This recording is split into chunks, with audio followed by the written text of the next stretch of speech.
Hi, this is Damien Foley, and this is my MBA journey at the Melbourne Business School. You can follow me on this journey at YouTube on Damien Foley or on my website www.damienfoley.com. Today I'm going to be talking about careers. I went and had a meeting with careers at the Melbourne Business School. They were fantastic as far as the amount of information they could provide to me. There's a lot of information that I wasn't aware of, and they were able to inform me and bring me up to speed on a couple of things. So, what were some of the things that they sort of talked about? I spoke about myself personally because my background is working with Aboriginal and Torres Strait Islander businesses or Indigenous businesses. I've also I've got my background in accounting and consulting as well. So that was sort of my background and where I was coming from for where I had opportunities with where I want to go with that. So a lot of that I focused around that. So it was great, and so we talked about I want to get in the areas of around, say, social procurement and working around social enterprise. They were excellent in some of the information as far as some suggestions of organisations I can speak to and might be wanting to get involved with. I'm actually already in discussions with an organisation anyway as of today that I'm looking to be working with anyway, but it was always good to have that conversation anyway. So probably some of the things that I wanted to find out a bit more about with doing the MBA was what benefit do I have in doing the MBA as far as career and where can I use it, where will it be seen.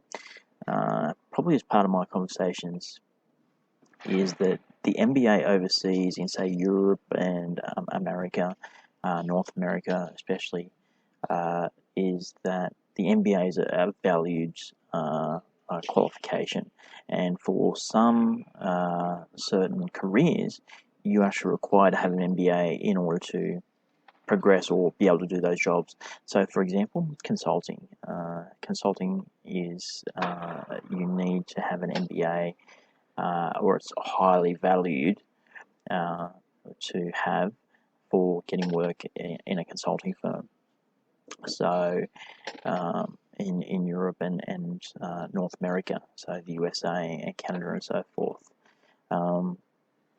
Australia is a little bit different. I've been told in that Australia employers are wanting more about the experience than they are about the qualification, so the MBA, compared to the USA and those and other European countries. So here it's not necessarily required.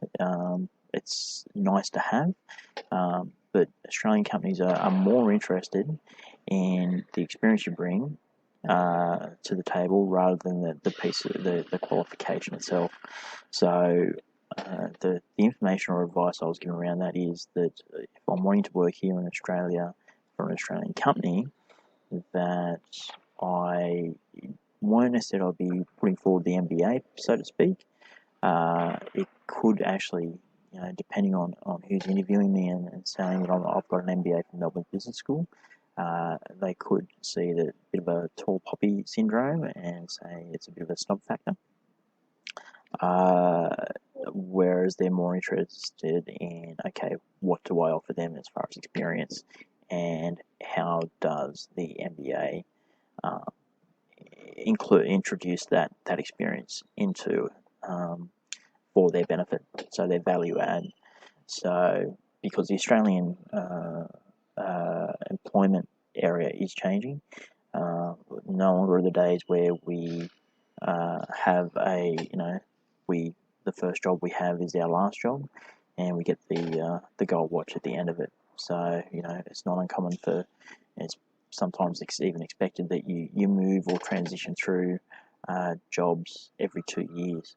So, and that's how you get your experience, even to the point where now, when it comes to education or professional development, some organisations actually expect that you do that yourself. It's out of your pocket, and they won't necessarily provide it unless they see benefit from it, because the life cycle of the retention rate for staff is around the 2 to 4 years on average.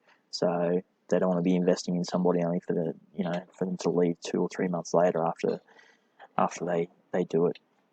I can partly understand that. I can also understand from the employee's point of view that we better be equally compensated for that, because that's coming out of our own pocket.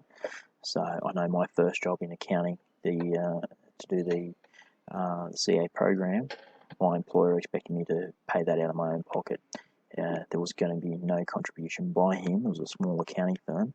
There was going to be no contribution by him whatsoever towards that, doing that program. Whereas your bigger accounting firms, they actually pay for it, and actually, in addition to that, actually put you through their own programs to support you through it. So there's a difference as well. The one thing that he did say, though, in Australia, as far as where the MBA would probably be recognised more so favourably, are international companies. So those companies from the Europe and US, where there is the recognition of the MBA qualification for doing work. So he said having an MBA in that regard here in Australia, working for international companies, especially where the management of those companies here in Australia is from those that are heavily influenced by the Europe and USA, then that's going to probably be more favourable to my advantage, having the MBA in that regard for those jobs, or going for those positions. So so obviously I'm going to be also using the MBA in my own business, Foley Business Management. So I'll be using that. It'll be nice to have that. Now, how that plays in, I don't know as yet, because I'm only just starting it. But from all the people that I was speaking to, it does bring a value to your knowledge and thought process. So it does contribute to that. So yes, I'm just having a look at my notes, and I've covered basically everything there. But I got great value out of talking with careers here at the Melbourne Business School.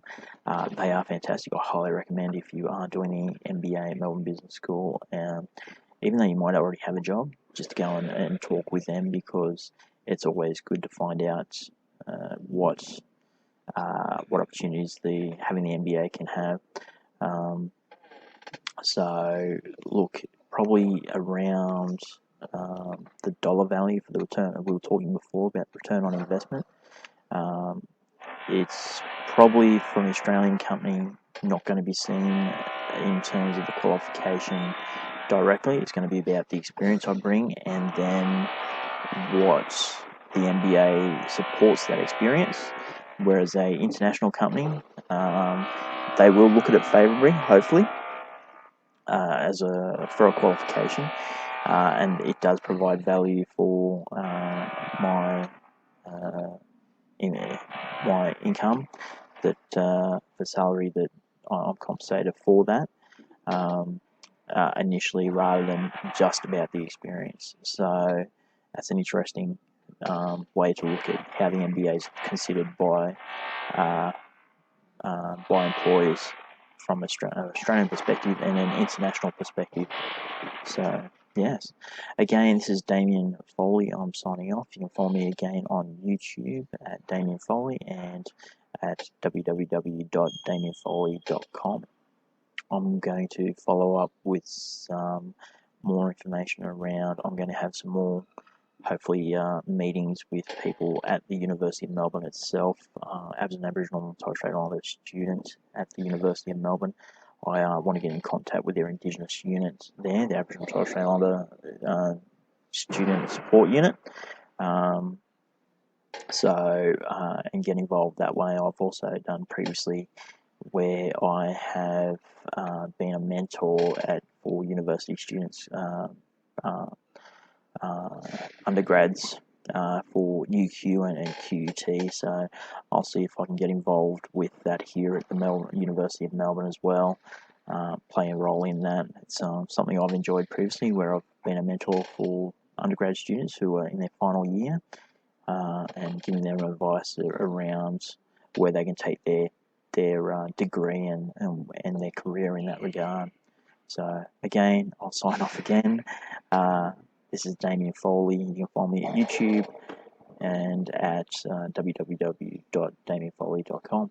Okay, thanks. See you, bye.